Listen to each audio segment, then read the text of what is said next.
Saudara-saudara pendengar yang kami kasihi dimanapun Anda berada, Anda kembali bersama kami dalam acara Telaga, Tegur Sapa Gembala Keluarga. Saya Gunawan Santoso dari Lembaga Bina Keluarga Kristen akan berbincang-bincang dengan Bapak Pendeta Dr. Paul Gunadi. Beliau adalah seorang pakar dalam bidang konseling serta dosen di Seminari Alkitab Asia Tenggara, Malang. Perbincangan kami kali ini tentang sewaktu doa tak terjawab. Kami percaya acara ini pasti bermanfaat bagi kita sekalian dan dari studio kami mengucapkan selamat mengikuti. Walaupun setiap hari kita itu berdoa, Pak Paul ya, tetapi rupanya ada banyak misteri di dalam doa itu. Terutama kita sudah berdoa banyak atau sudah lama sekali kita mengumulinya di dalam satu doa kita, permintaan kita. Namun ada yang dijawab, ada yang tidak dijawab, ada yang kita harus menunggu lama lalu dijawab. Nah ini sebenarnya apa Pak Paul? Yang Pak Gunawan katakan betul sekali.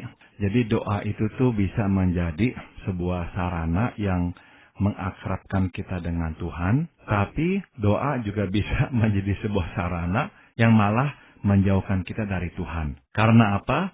Ya itu tadi Pak Gunawan sudah singgung. Ada doa yang Tuhan langsung jawab sesuai dengan permintaan kita. Nah itu mengakrabkan kita dengan Tuhan. Tapi ada doa yang kok Tuhan gak jawab. Nah, itu nggak bisa enggak biasanya mempengaruhi kita.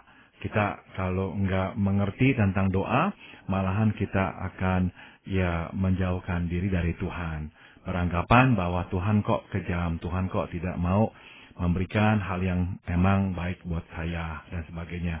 Jadi doa adalah sekali lagi sesuatu yang bisa begitu bermanfaat, tapi kalau kita nggak mengertinya, justru kita malah merasa kok Tuhan meninggalkan kita. Memang saya percaya bahwa setiap doa itu dijawab aja. Kadang-kadang jawaban Tuhan itu tidak sesuai dengan apa yang kita minta, yang kita harapkan Pak Paul ya. Nah kalau itu kita masih menantikan, ini menimbulkan pengharapan memang. Menimbulkan harapan bahwa suatu saat Tuhan pasti menjawab ini. Tapi tidak semua orang memang bisa seperti itu gitu. Betul sekali, kita ini memang harus menyadari bahwa meskipun ya di mata Tuhan kita ini istimewa. Tapi kita itu tuh juga adalah hanya satu dari sejumlah manusia dan peristiwa yang Tuhan atur. Jadi kadang-kadang karena kita menganggap kita ini istimewa, spesial, anak Tuhan. Nah, seyogianya lah kita mendapatkan perhatian khusus dari Tuhan dan apa yang kita minta Tuhan kabulkan. Sebab bukankah kita anak yang istimewa, anak yang khusus? Namun kita mesti mengingat bahwa seistimewanya kita bukanlah satu-satunya orang yang Tuhan harus urus. Jadi, itu sebabnya nggak semua doa tuh akan terjadi seperti yang kita harapkan. Karena ada hal-hal lain yang nanti Tuhan harus ikut sertakan dalam pertimbangannya dan dalam menggenapi kehendaknya. Iya, yang menghiburkan saya itu kalau saya berpikir Tuhan Yesus sendiri aja berdoa di Taman Getsemani itu Tuhan tidak kabulkan gitu Pak ya. Lalu juga Rasul Paulus berdoa supaya duri itu keluar dicabut dari dirinya. Tuhan juga tidak kabulkan. Nah itu buat saya suatu penghiburan gitu. Siapa saya ini yang harus menuntut Tuhan untuk mengabulkan setiap doa-doa saya gitu Pak Paul. Betul sekali. Dan bukankah kita juga tahu bahwa Raja Daud ya keinginannya sangat baik ya. Mau membangun bait Allah untuk Tuhan. Tapi toh permintaan itu tidak Tuhan kabulkan juga. Jadi memang ada waktu-waktu jelas Tuhan nggak mengabulkannya dengan berkata tidak. Tuhan berkata jelas pada Daud, kamu bukan orangnya. Dan putra Allah, Tuhan kita Yesus Kristus, meminta agar cawan pahit itu tuh tidak diminumnya. Itu pun jawabannya adalah tidak, dia harus meminum cawan pahit itu dan disalibkan serta mati untuk dosa-dosa kita. Jadi ada waktu-waktu memang Tuhan berkata tidak. Ada waktu-waktu juga memang Tuhan berkata tunggu. Dan yang kita harapkan selalu adalah Tuhan berkata iya kepada semua permintaan kita. Nah, yang tunggu itu Pak Paul ya. Kalau kita tidak mendapat jawaban yang pasti, kita pasti tetap berharap gitu Pak Paul bahwa Tuhan suatu saat akan mengabulkan. Nah ini sampai seberapa lama kita akan terus bergumul dengan doa yang kemungkinan juga tidak dijawab, tidak dikabulkan oleh Tuhan gitu Pak Paul. Berapa lama kita akan mendoakan sesuatu memang tergantung pada berapa besarnya iman kita ya. Kalau kita memang beriman bahwa Tuhan akan mengabulkan doa kita dan itu adalah sebuah keyakinan yang kita pegang, teruslah berdoa. Karena memang Tuhan juga nggak mau kita itu tuh gampang-gampang menyerah dan nggak lagi mau mendoakan atau memintanya. Karena itulah ada kalanya ya Tuhan tidak langsung menjawab, sebab Ia mengharapkan kita untuk terus meminta. Ya, untuk mengkonkretkan pembicaraan kita ini, Pak Paul. Mungkin ada contoh-contoh konkret di dalam Alkitab, Pak Paul, tentang maksud Tuhan terhadap doa anak-anaknya. Ada beberapa faktor yang kita mesti camkan tatkala kita itu sedang berdoa ya. Yang pertama adalah kita mesti menyadari bahwa diri kita dan kehidupan kita hanyalah sebagian dari rencana Allah yang besar. Yang kadang bukan saja meliputi satu daerah atau satu kelompok manusia, melainkan lintas beberapa wilayah, bahkan menyangkut kumpulan sejumlah bangsa. Misalnya, kita tahu tentang cerita Yusuf. Yusuf itu ditangkap oleh saudara-saudaranya, kemudian dijual sebagai budak, dan akhirnya dibeli oleh seorang Mesir bernama Potifar. Dan kita tahu akhirnya Yusuf dijebloskan ke penjara karena fitnah istri Potifar. Setelah itu bertahun-tahun dia menantikan dan akhirnya Tuhan melepaskan Yusuf dengan cara yang sangat-sangat ajaib, yaitu lewat mimpi Firaun. Dia bisa menjelaskan mimpi Firaun dan Firaun kemudian menunjuknya menjadi penanggung jawab negeri Mesir itu. Nah, di sini kita bisa melihat bahwa Tuhan sengaja mengirim Yusuf ke Mesir agar Bani Israel terselamatkan dari kelaparan di negerinya. Kalau Yusuf tidak ada di Mesir, mereka tidak akan bisa mendapatkan pertolongan. Karena Yusuf di Mesir, maka mereka mendapatkan pertolongan. Dan malah dipelihara oleh Yusuf. Sehingga pada akhirnya umat Tuhan itu yang Tuhan sudah pilih diselamatkan dari bahaya kelaparan. Nah, sudah tentu saya yakin Pak Gunawan, dalam masa dia dibuang di sumur, dia pasti berdoa. Dia pasti meminta Tuhan mengeluarkannya dari sumur. Mungkin waktu saudara-saudaranya mengangkat dia dari sumur, dia berharap, Tuhan jawab doa saya dilepaskan. Ternyata dijual.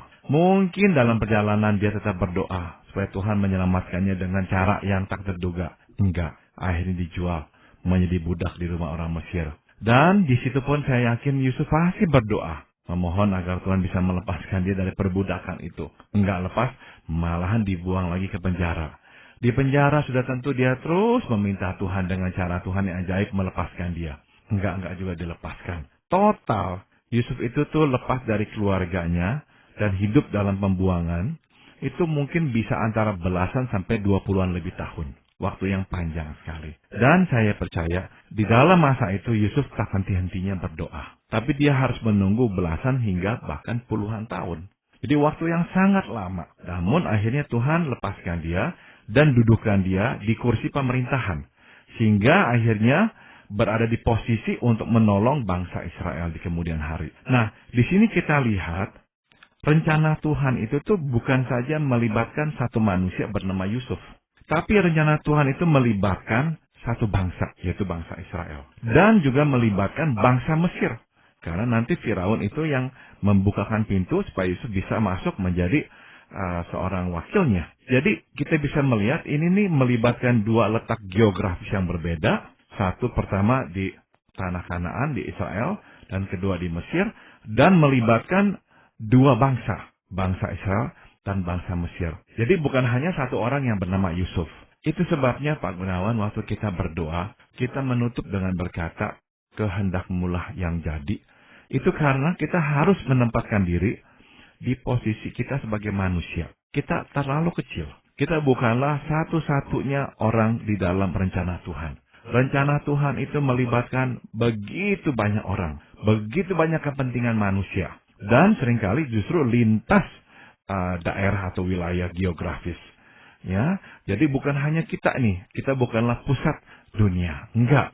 Meskipun kita tahu kita istimewa di hadapan Tuhan, tapi ada banyak-banyak hal-hal lain atau kepentingan lain yang Tuhan juga harus nanti perhatikan. Ya, mungkin karena sifat egosentris kita, Pak Paul, yang membuat setiap doa-doa kita itu selalu menekankan untuk kepentingan kita, untuk kepentingan saya. Karena itu saya berdoa. Apa bukan karena itu, Pak? Saya kira memang seperti itu, Pak Gunawan. Kita punya kecenderungan memang meminta rasa aman, perlindungan untuk diri kita dan orang-orang yang kita kasihi.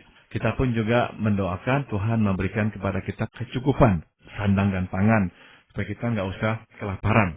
Nah, sudah tentu permintaan doa seperti itu tidak apa-apa, tidak salah. Ya, seperti Amsal pasal 30 dikatakan bahwa ada dua hal yang aku minta ya Tuhan. Ya, jauhkanlah daripadaku tipu muslihat dan kebohongan. Dan yang kedua, jangan sampai aku itu tuh terlalu kaya atau terlalu miskin. Cukup, ya. Nah, nggak salah berdoa seperti itu, minta kepada Tuhan hal seperti itu. Nggak salah. Tapi sekali lagi, kita mesti mengingat kehendak Tuhanlah yang terjadi, sebab rencana Tuhan melibatkan bukan hanya diri kita, tapi seringkali orang-orang lain yang tidak bisa kita ketahui, dan juga wilayah-wilayah yang berbeda secara geografis. Ya, jadi untuk punya konsep seperti itu, Pak Pol, itu tentu dibutuhkan suatu pemahaman yang utuh terhadap Tuhan itu sendiri seperti apa gitu, Pak Pol. Betul, jadi kita mesti melihat Tuhan itu sebagai Allah yang besar ya. Sangat agung dan besar. Bayangkan saja kita itu tuh berdiri ya di tanah lapang, aduh rasanya kecil. Nah, bayangkan bahwa satu kotak kita ini terdiri dari nggak tahu berapa ratus tanah lapang. Dan satu pulau kita ini mungkin terdiri dari berapa puluh ribu tanah lapang sebesar itu. Dan satu negara kita ini merupakan mungkin jutaan tanah lapang yang kita itu tuh berdiri di tengah-tengahnya. Itu satu negara. Belum kita bicarakan satu benua. Belum kita bicarakan akhirnya satu planet bumi ini. Itu adalah satu planet bumi. Dan kita tahu dalam galaksi kita, ini planet yang kecil. Sedangkan di luar kita begitu banyak ya. Planet-planet lain, belum lagi bintang-bintang yang jaraknya jutaan tahun kecepatan cahaya. Jadi kita sungguh terlalu kecil. Dan Tuhan sungguh terlalu besar. Maka kita harus percaya bahwa apapun yang diputuskannya, itu adalah baik. Kita kalau nggak mendapatkannya, itu bukan berarti Tuhan jahat. Tapi memang ada hal-hal lain yang Tuhan memang harus perhitungkan. Ya, jadi ini suatu kesempatan atau suatu penghargaan yang luar biasa dari Tuhan bahwa kita makhluk yang demikian kecil ini diperkenankan untuk meminta sesuatu kepada Tuhan, Pak Pol ya. Betul sekali Pak Gunawan. Ya, karena seringkali kan kita bilang, sudah biar Tuhan aja yang ngatur, kita tidak perlu minta, Tuhan tak yang tahu yang baik. Dan itu saya rasa juga pemikiran yang kurang tepat itu, Pak. Betul, sebab Tuhan ingin kita menjalin relasi dekat dengannya sebagai anak kepada orang tua, kepada Bapa. Maka Tuhan sangat mendorong kita untuk meminta ya.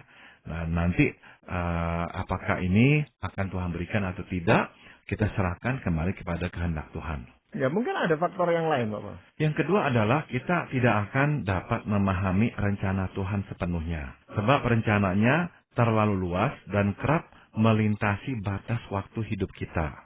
Contohnya adalah Naomi. Ya, Naomi mengalami kemalangan demi kemalangan dalam hidupnya. Diawali dengan perpindahannya ke Moab akibat bala kelaparan di negerinya. Berakhir dengan kematian suami dan kedua putranya. Dia kembali ke negerinya dengan kepahitan. Namun, dia pulang membawa serta menantunya, Ruth, yang pada akhirnya menikah dengan Boaz, yang beranakan Obed. Dan Obed beranakan Isai, Isai beranakan Daud. Dan dari garis keturunan Daud lahirlah Tuhan kita, Yesus Kristus, Juru Selamat dunia. Ya, Ruth seorang Moab masuk dalam nenek moyang Tuhan untuk menunjukkan bahwa keselamatan Tuhan adalah untuk semua bangsa di bumi. Jadi, ada kalanya Tuhan tidak menjawab doa sebab telah tersedia solusi yang lebih baik pada titik waktu yang jauh terpaut dari masa kehidupan kita. Nggak mungkin Naomi melihat ini. Dia mungkin hanya hidup sebatas kelahiran anak dari Ruth, yaitu Obed. Dia nggak tahu Obed punya anak Isai. Dan cucu Obed adalah Raja Daud. Mungkin sekali Ruth pun juga nggak pernah melihat cicitnya Daud menjadi seorang raja. Jadi benar-benar itu melewati batas waktu kehidupan kita. Barulah digenapi. Maka kalau kita nggak melihatnya digenapi sekarang, belum tentu untuk selama-lamanya nggak digenapi. Mungkin ada rencana Tuhan yang lebih indah, ada sebuah solusi yang Tuhan sediakan, namun solusi itu terletak di generasi-generasi selanjutnya. Memang ini suatu penghiburan yang besar buat kita, khususnya ketika doa kita tidak dikabulkan oleh Tuhan. Kita bisa berkata bahwa, ini pasti rencana Tuhan lebih baik daripada apa yang bisa kita minta, gitu Pak Pol ya. Nah, tetapi kan kita itu tetap, seperti tadi Pak Pol katakan, tidak bisa melihat rencana Tuhan itu secara keseluruhan, Pak Pol ya. Nah, bagaimana kita bisa meminta sesuatu yang sesuai dengan rencana Tuhan ini? Sudah tentu kita itu tuh boleh dan seyogianya lah meminta sesuai dengan keinginan kita, Pak Gunawan. Sebab memang firman Tuhan juga berkata di Mazmur 34 ya, 37, kita haruslah menyenangkan ya, delight yourself in the Lord ya. Bersenang-senanglah di dalam Tuhan ya. Melakukan kehendaknya, menaati firman-Nya, dan Dia akan memberikan kepada kita keinginan hati kita. Jadi nggak ada salahnya. Misalkan kita merindukan seorang suami atau seorang istri, dan kita meminta kepada Tuhan. Kita minta. Dan yang penting adalah kita katakan, Tuhan, ini kami serahkan kembali kepadamu. Biarlah kehendak-Mu yang jadi. Sebab pada akhirnya memang Tuhan yang tahu. Kita nggak mungkin tahu selengkap-lengkapnya. Nggak mungkin tahu. Jadi yang kita tahu sekarang adalah ini hal yang baik. Ini adalah hal yang nggak berdosa. Nah jadi silakan minta. Kalau memang ini kehendak Tuhan cocok untuk kita, Dia akan berikan kok. Jadi yang Dia ingin tekankan kepada kita adalah justru keinginan hati Tuhan mau memberikan. Kalau Dia sampai nggak memberikan, itu berarti ada hal-hal lain yang lebih penting lagi, yang melibatkan lebih banyak orang dan mungkin harus digenapinya bukan di waktu hidup kita, tapi di waktu hidup beberapa generasi setelahnya. Tetapi dalam keadaan yang sangat butuh gitu Pak Pol ya, kita itu tergoda untuk berdoa kepada Tuhan dan meminta dengan sungguh-sungguh, bahkan dengan puasa atau melakukan hal-hal yang lain, supaya Tuhan memenuhi permintaan kita itu. Nah ini sikap ini bagaimana Pak Pol? Saya ingat sekali kesaksian Joni Eareckson Tada. Beliau seorang wanita yang paraplegik ya, lumpuh, keempat anggota tubuhnya nggak bisa digerakkan, di bawah leher ke bawah sudah lumpuh. Umur 17 tahun, menderita musibah ya, mau berenang, lompat ke danau, lehernya menumbuk dasar danau, akhirnya lumpuh seperti itu. Nah, beliau itu bercerita bahwa setelah bertobat, ya dia tadinya mau bunuh diri, mau mati dan sebagainya. Nah, setelah dia bertobat, dia berdoa untuk kesembuhan. Dan dia menggunakan segala cara, ada Pak Gunawan. Misalnya ada yang mengatakan, kamu harus mengklaim kesembuhan itu dan menganggap dirimu sembuh. Itu pun dia lakukan, tetap aja dia lumpuh. Semua ada ya yang namanya doa iman lah, apalah dia lakukan dan dia doakan. Tetap nggak sembuh-sembuh. Nah, setelah melewati semua itu, dan Tuhan menunjukkan kehendaknya, yaitu dia memulai pelayanan kepada orang-orang yang juga adalah penyandang cacat, baru dia menyadari. Dia memang harus menjadi seorang penyandang cacat, supaya bisa melayani sesama penyandang cacat. Sebab sebelum-sebelum itu, di Amerika Serikat, nggak terdengar seseorang melayani penyandang cacat, tapi dia sendiri juga adalah penyandang cacat. Jadi biasanya yang melayani orang-orang yang sehat, yang utuh. Nah, dengan dia sebagai penyandang cacat, melayani sesama penyandang cacat, itu sangat efektif. Membuat orang-orang itu tuh akhirnya terhibur ya. Ada orang kok sama seperti saya, namun kok semangat hidupnya tinggi. Namun kok mau dipakai Tuhan seperti itu. Nah, ini membangkitkan semangat dan pengharapan kepada rekan-rekannya yang lain. Nah, jadi dia berdoa sungguh-sungguh nggak? Sangat sungguh-sungguh. Mula-mula memang dia cerita, dia ada rasa bersalah karena ada orang yang akan berkata, kamu kurang iman. Makanya nggak sembuh. Kalau kamu berdoa dengan iman, pasti sembuh. Nah, itu pun yang dilakukan, tapi kok tetap nggak sembuh. Dan ada rasa bersalah, mungkin saya kurang iman. Namun ya sekali lagi, di akhir semuanya itu, dia menyadari, memang Tuhan tetapkan dia menjadi penyandang cacat, agar bisa melayani sesama penyandang cacat dengan efektif. Jadi dia menyadari maksud Tuhan yang berbeda dari yang sudah dia doakan itu. Jadi pertanyaannya adalah, boleh nggak kita berdoa, meminta Tuhan? Boleh, boleh. Sebab waktu kita minta, kita harus meyakini bahwa Tuhan itu mau menjawab doa kita. Dia bukannya jahat, nggak mau jawab doa kita. Dia mau.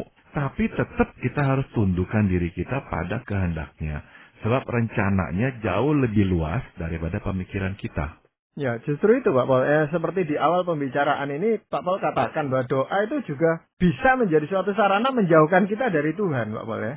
Nah, kalau itu menyangkut diri kita sendiri, seperti kesaksian tadi, itu mungkin bisa dipahami karena ya dia bertumbuh di dalam imannya. Tetapi ini mengenai keluarganya, misalnya anaknya yang sakit. Orang tuanya kan ingin anaknya ini sembuh gitu. Berdoa sungguh-sungguh gitu Pak Pol. Dengan bermacam-macam cara yang seperti tadi. Nah ini bagaimana kita meyakinkan dia bahwa Tuhan itu punya rencana yang baik. Kalaupun anak ini tidak sembuh atau bahkan meninggal sekalipun, itu tetap baik buat keluarga ini. Nah ini sulit itu Pak Pol. Nggak gampang memang. Mungkin kita bisa ingatkan tentang Naomi ya, tadi kisah yang telah kita sebut. Naomi lari dari atau meninggalkan tanah kelahirannya karena kelaparan. Jadi musibah, dia bukannya piknik jalan-jalan, enggak. Musibah, jadi dia harus pindah ke Moab. Dia Moab, kedua anaknya mati, suaminya pun mati. Nah, nama dua anak Naomi, Chilion dan Milion, itu tuh sebetulnya berarti yang pertama adalah sakit-sakitan. Anaknya yang kedua berarti lemah tubuh. Nama mereka berarti seperti itu. Bisa kita duga ini nama-nama yang diberikan akibat kondisi tubuh mereka yang lemah. Jadi besar kemungkinan anak-anak Naomi sejak kecil itu berpenyakitan. Nggak sehat tubuhnya. Maka di usia muda mereka dua-dua meninggal dunia. Nah, Naomi nggak mungkin mengerti rencana Tuhan saat itu. Dia mungkin akan berkata, memang hidup saya begitu pahit. Makanya dia berkata, jangan panggil saya Naomi. Panggil saya Marah. Sebab nama Naomi berarti menyenangkan, Marah berarti pahit. Hidupnya pahit sekali. Tapi Tuhan memang nggak bisa enggak tuh harus menjalankannya dengan cara seperti itu. Supaya apa? Ruth, istri dari salah satu anak Naomi, ikut dia. Dan kembali ke kampung kelahirannya. Supaya dia nanti menikah dengan Boaz. Dan Boaz adalah seorang dari garis keturunan Yehuda.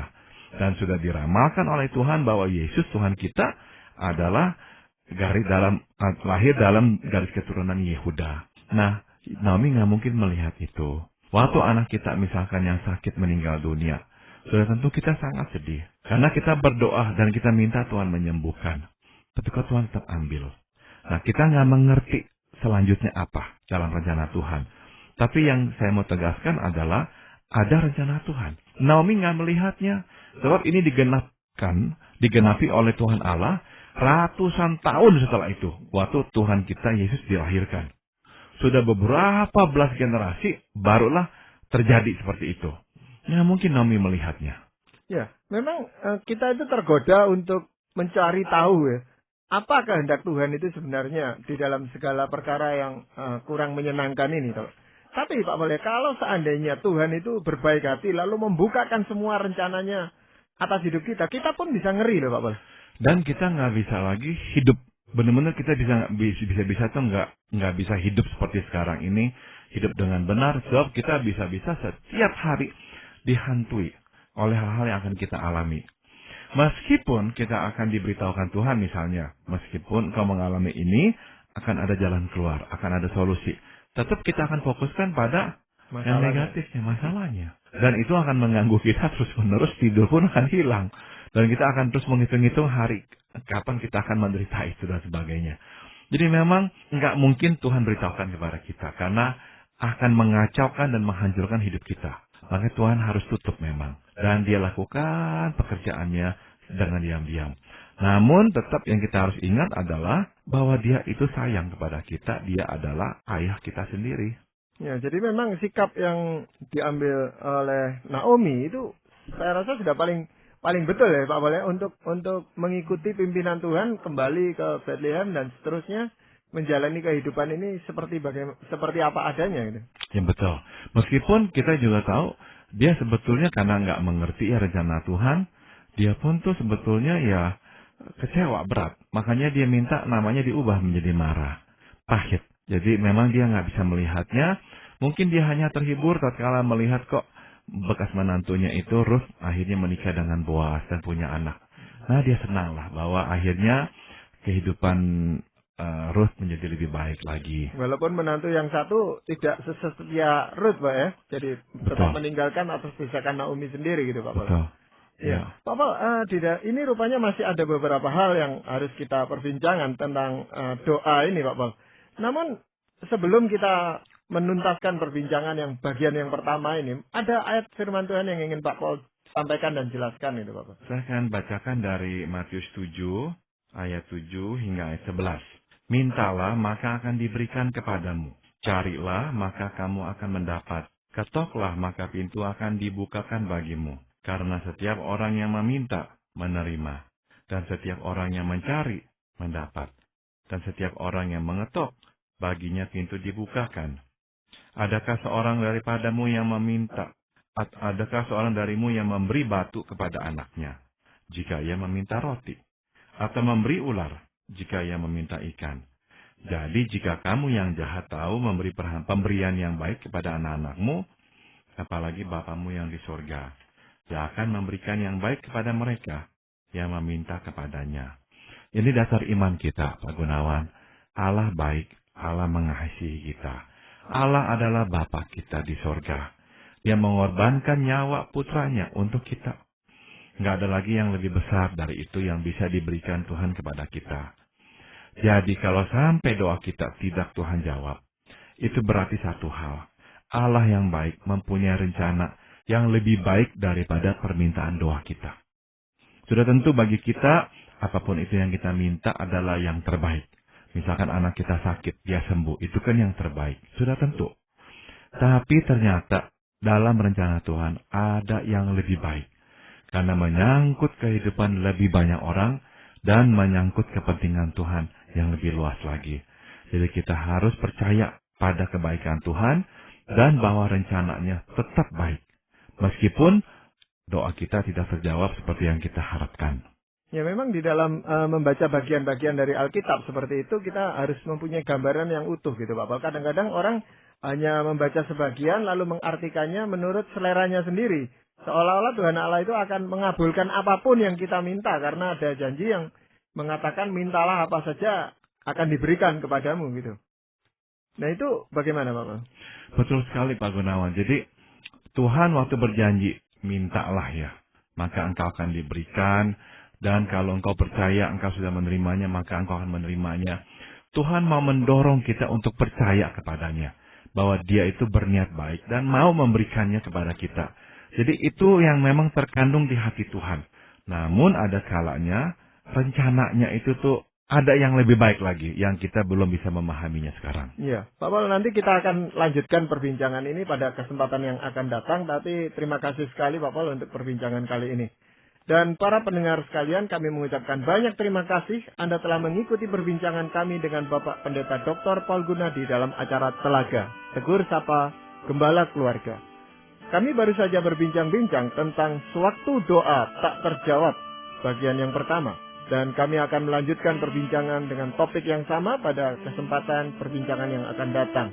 Bagi Anda yang berminat untuk mengetahui lebih lanjut mengenai acara ini, silakan menghubungi kami lewat surat. Alamatkan surat Anda ke Lembaga Bina Keluarga Kristen atau LBKK, Jalan Cimanuk 58, Malang. Anda juga dapat menggunakan email dengan alamat telaga@indo.net.id. Kami juga mengundang Anda mengunjungi situs kami di www.telaga.org. Saran-saran, pertanyaan, serta tanggapan Anda sangat kami nantikan. Akhirnya dari studio kami mengucapkan terima kasih atas perhatian Anda dan sampai jumpa pada acara Telaga yang akan datang.